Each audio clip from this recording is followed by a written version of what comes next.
मध्य प्रदेश में जैसे जैसे विधानसभा चुनाव नजदीक आ रहा है, वैसे वैसे सत्ताधारी बीजेपी की मुसीबतें भी कम होने की जगह बढ़ती जा रही है। एक तरफ ग्वालियर और चंबल अंचल में सिंधिया समर्थकों और बीजेपी के लोगों की दूरियां कम होने का नाम नहीं ले रही है। दूसरी तरफ पूर्व सीएम और बीजेपी की वरिष्ठ नेता उमा भारती नित नया बयान देकर मुसीबत में पड़ रही है। पूर्व मुख्यमंत्री उमा भारती ने कुछ दिनों पहले लोधी समाज से बीजेपी को वोट न देने को लेकर बयान दिया था। रविवार को भी अचानक बीजेपी के लिए मुसीबत बन गई।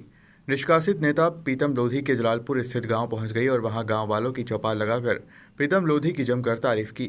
साथ ही उमा भारती ने कहा कि पार्टी से निकाले जाने के बाद मुझसे भी ज्यादा लोकप्रिय हो गए हैं। हर जगह उनके लिए भीड़ उमड़ रही है क्योंकि वह शोषित और पीड़ितों की आवाज बन रहे हैं। वहीं प्रीतम लोधी ने कहा कि हम छोटी छोटी पार्टियों को एक गठबंधन करके बड़ी पार्टी तैयार करने वाले हैं। हम गठबंधन करके नई पार्टी का निर्माण करेंगे जो गरीबों के लिए काम करेगी। उमा जी आएगी, हरिद्वार के लिए निकली हैं। पहले गौशाला गई, गौशाला से यहाँ पे आई, सबके सामने समझाइश दे के गई, अच्छे बोला करो, सबका सम्मान करो, ओबीसी SC ST के लिए लड़ाई लड़ो। साथ में सारी समाजों को के जो गरीब लोग हैं उनकी लड़ाई के लिए ज़्यादा प्रेरित किया है मुझे कि आप हैं ये नहीं देखना है कौन किस समाज का है, गरीब होना चाहिए।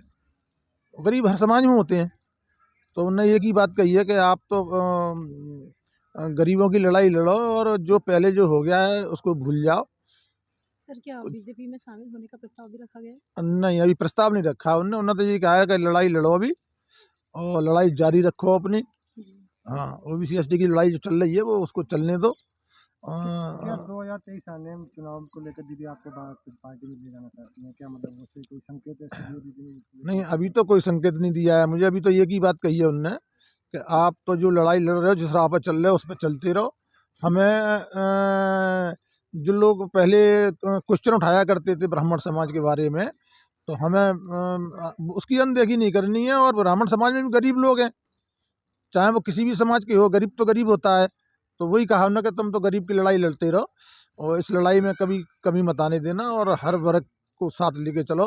सारा वर्ग सारा आपके साथ में है और वास्तव में सही बात है। पूरे हिंदुस्तान का जितने भी गरीब तबके का बस सर्वहारा समाज है वो मेरे साथ खड़ा हुआ है। मैं उन्हीं की लड़ाई लड़ता रहूँगा।